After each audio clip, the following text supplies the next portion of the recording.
Muy buenas noches, sean ustedes bienvenidos a la otra cara de la moneda. Hoy vamos a recordar cómo se construyó o cómo se ha venido construyendo la reforma energética, que sin lugar a dudas, sin discusión, es lo más importante que ha pasado en materia económica desde la firma del Tratado de Libre Comercio de América del Norte.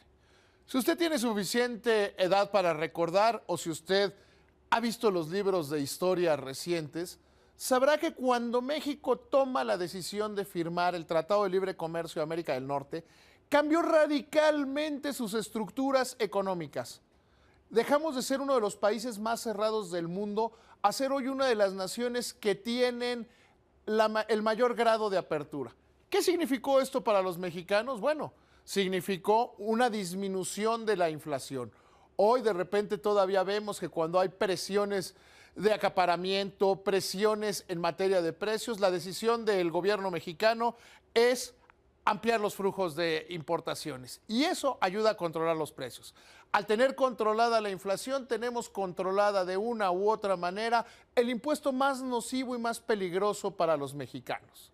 Y es justo en este sentido que la reforma energética y sus leyes secundarias van a cambiar nuevamente, para bien, la estructura de la economía mexicana. Bienvenido a la otra cara de la moneda.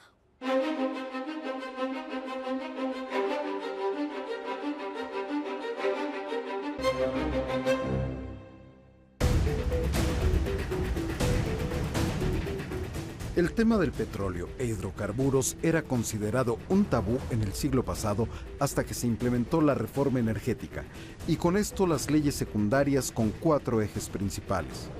La participación de empresas privadas en la explotación y venta de petróleo y gas, la apertura en el abasto de energía eléctrica, la explotación de los yacimientos de gas de lutitas que se encuentran en el noreste del país, y la ocupación temporal de tierras en los sitios donde se detecten hidrocarburos. Cuando se dio la expropiación petrolera, aquello que recordamos de una manera a veces tan cursi, quizá era el momento y la manera adecuada de hacerlo.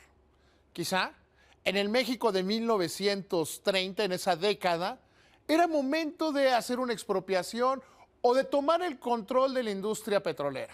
Sin embargo, a partir de ahí los mexicanos hemos comenzado a construir una serie de mitos que hemos venido a romper con la reforma energética.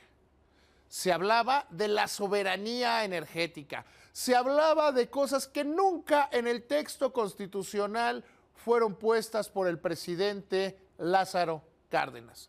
Vamos, en esta construcción de mitos, en este desarrollo de figuras icónicas, ahí tenemos a Cuauhtémoc Cárdenas, que su única virtud política es ser hijo del Tata Lázaro. Cada que hay un tema energético, él reaparece, revive y promete que va a defender el petróleo. ¿Cómo? Si lo que decidió su padre en aquel momento, que teóricamente lo hizo con el Congreso de la Unión, hubiera sido perfecto y le hubiera sido transmitido a él como si se tratara de las tablas de la alianza a través de las cuales debiéramos regirnos todos los mexicanos. Supongamos, porque no quiero seguir con aquella discusión, no quiero entrar a los mitos históricos de este país, supongamos, solo supongamos que la expropiación petrolera fue perfecta, que se hizo en el momento y de la manera que tuvo que haber sido. La operación, después, particularmente a final del siglo pasado y durante este siglo, nos convirtió en una de las naciones más cerradas en el sector petrolero, en una de las naciones más ineficientes en el uso de nuestros combustibles, de nuestras energías. Un país que convirtió de algo que algunos quieren hacer creer que es nuestra soberanía, que es una parte de nuestra dignidad nacional, en uno de los peores lastres que hemos tenido. La operación de Petróleos Mexicanos fue una operación lamentable.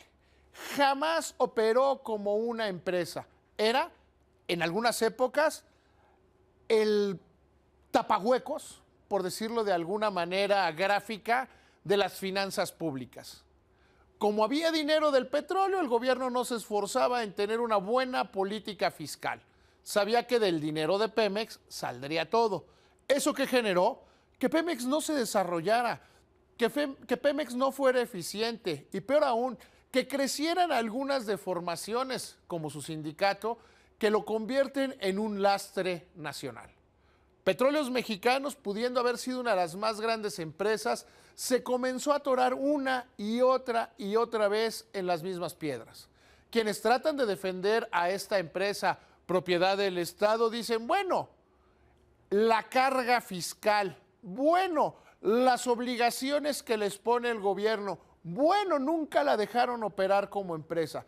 Sea como sea, había que romper ese paradigma, ver la otra cara de la moneda y ponernos ante una nueva realidad. El mundo no funciona como fue pensado en 1930, ni siquiera como fue en la década de los 70 del siglo pasado o de los 80. Teníamos que cambiar la manera en la cual exportábamos y explotábamos nuestro petróleo. Las finanzas públicas tenían que dejar de depender, como lo han venido haciendo en los últimos años, desde la firma del Tratado de Libre Comercio de América del Norte, de las divisas que traía el petróleo. Al final del día, el petróleo solo es un insumo que depende de las condiciones económicas internacionales. La reforma energética no es una reforma, nunca fue pensada como una reforma en contra de los intereses nacionales. Las locuras de Andrés Manuel López Obrador, de Cuauhtémoc Cárdenas, de Manuel Bartlett, de todos esos individuos que durante años lucraron y medraron del mito del petróleo mexicano, del mito de Pemex, no sirven, no funcionan, no avanzan para un país como el que debemos tener. Hoy, con la reforma energética nos encontramos ante una de las más grandes oportunidades que puede tener un país. De entrada, déjeme señalárselo claramente. Hemos dicho que va a disminuir el precio de los energéticos. Sí, va a disminuir el precio de los energéticos porque Comisión Federal de Electricidad y Pemex van a tener oportunidad de modernizarse. Porque van a entrar nuevas empresas a competir en estos mercados y no van a permitir que se roben la renta petrolera. Esta renta petrolera, que a veces es considerada como un intangible, como algo difícil de comprender por la mayoría de los mexicanos, es el derecho que tiene un país por usar un recurso natural. En algunas naciones, señaladamente Noruega, que es con la que nos debemos comparar, que produce ya más petróleo que México con la tercera parte del personal, se usa la renta petrolera para pagar toda la infraestructura de comunicaciones. Tienen las mejores carreteras del mundo que son pagadas con la renta petrolera y todavía les sobra. En esta reforma energética se tomaron decisiones como crear un fondo de estabilización petrolera a través del cual hay una mayor y mejor posibilidad de que los mexicanos puedan usar efectivamente la riqueza de la renta petrolera. Se trata, en suma, de una de esas reformas que tenemos que tener muy bien atesorada, que los resultados, a diferencia de, por ejemplo, la de telecomunicaciones, que tuvo un impacto de 20,000 millones de pesos prácticamente el día que se decidió en el Congreso, esta va a tardar, pero va a cambiar fundamentalmente las estructuras de este país. El objetivo de las sociedades de información crediticia es ofrecer servicios que promueven minimizar el riesgo crediticio al proporcionar información que ayuda a conocer la experiencia de pago de empresas y personas físicas, lo que a su vez contribuye a formar la cultura del crédito entre la población. A principios de este mes, la Comisión Federal de Competencia Económica dio a conocer su estudio sobre la competencia en el sector financiero. Un estudio que se tardaron demasiado en hacer y que hicieron fatal. Hoy me voy a detener en analizar una de sus recomendaciones. Piden que las sociedades de información crediticia compartan sus bases de datos como una manera de disminuir el costo del crédito. El enunciado suena bastante bien. Si usted lo escucha dirá, bueno, qué maravilla que lo compartan. Sí, el problema es que lo hacen desde hace un año.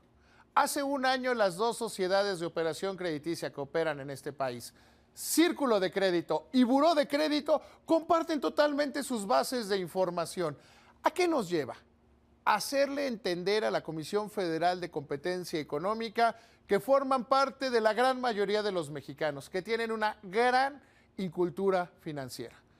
Las sociedades de información crediticias fueron creadas como una de las muchas respuestas que se dieron después de la crisis financiera de la década de los 90. Se entendió que los créditos se estaban dando de una mala manera, que se estaban dando de una forma en la cual era inadecuado para las personas porque no se conocía su capacidad de pago, no se conocía su comportamiento como acreditados. Al crearse las sociedades de información crediticia, Círculo de Crédito, Buró de Crédito, las tasas y las comisiones que han cobrado los bancos se han desplomado. No solo ha sido efecto de una mayor competencia, no solo ha sido efecto de una menor inflación en la economía, sino de que hoy se conoce de una manera mucho más plena cuáles son las obligaciones financieras de una persona. Seguramente usted alguna vez, espero que no sea su caso, ha conocido de alguien que le niegan un crédito y dice, ¿pero por qué si pago todo en tiempo y en forma? Bueno, porque al consultar las sociedades de información crediticia, resulta que sus compromisos financieros son excesivamente elevados y que en algún momento lo pueden llevar a caer en el riesgo de impago. Las sociedades de información financiera, que algunos los ven como el cajón de los malos, seguramente, y otra vez espero que no sea su caso, ha escuchado la expresión, me mandaron al buró, me van a mandar al buró, ¿cómo salgo del buró? Se trata de aberraciones. No, las sociedades de información crediticia son registros del comportamiento crediticio. Si a usted no le gusta cómo sale en la foto, pues simple y sencillamente cambie, peínese, arréglese, porque eso es lo que va a funcionar.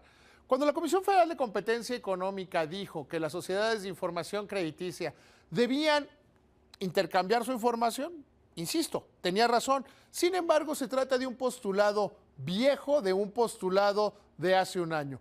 En la medida que todos los otorgantes de crédito conozcan cuál es el comportamiento y cuáles son los riesgos de las personas, se puede dar mejor crédito. La afirmación de la Comisión Federal de Competencia debió haber ido en el otro lado de la moneda, en crear un buró universal en el cual se conozcan todas las obligaciones financieras de las personas, comenzando por las fiscales y terminando con las bancarias. Gracias, que le vaya muy bien.